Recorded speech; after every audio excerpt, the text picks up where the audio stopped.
Hello বন্ধুরা, আশা করি সবাই ভালো আছেন।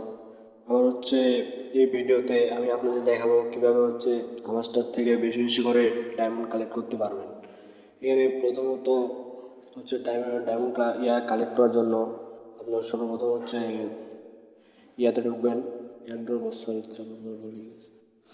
ইয়াতে এখান থেকে বাইরে হয়ে তারপর ডেলি কনভার্ট কোড, মানে আমি যেটা দিয়ে আপনাদেরকে আর কি শিখিয়ে দিচ্ছি, এটা দিয়ে আপনারা যদি ডায়মন্ড কালেক্ট করেন তাহলে এই চিটিং বাজ অপশান তো আসবে না, ঠিক আছে?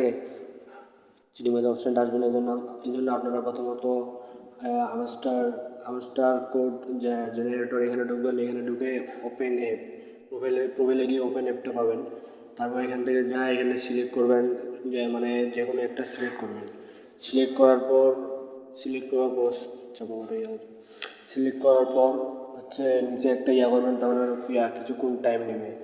যেমন মানে আমার ফোনটা একটু বেশি কাজ করতেছে, তো এবার নিচে এই যে আমি একটা করলাম, সিলেক্ট করলাম। সিলেক্ট করার পর তারপর এর একটু সময় নেবে। সময় সময় নেওয়ার পর আমার অলরেডি হয়ে গেছে। এখন আমি চারটায় কপি করব। কপি করে তারপর আবার হামাস্টার কম্বার্টে ঢুকবো। হামাস্টার কম্বার্ট নিচে এটা অটোমেটিকলি থাকবে। তারপর এখানে ঢোকার পর তারপর চাবিগুলো পেস্ট করে ওখানে ঢুকবো। এখানে ঢোকার পর এখানে একটা একটা শেডিংয়ে ঢুকে একটা একটা করে পেস্ট করবো। তাহলে অটোমেটিকলি আমাদের চাবি ইয়াতে চলে আসবে। যেমন এই যে আমি এখানে নিয়েছি, এই যে পেস্ট করার সাথে সাথেই অটোমেটিকলি একটা করে ডায়মন্ড চলে আসবে।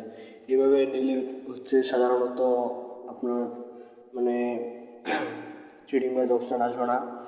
আমার মানে নেক্সট ভিডিওতে আমি আপনাদেরকে দেখাবো আমার এখানে শুধু চাবি এভাবে কালেক্ট করে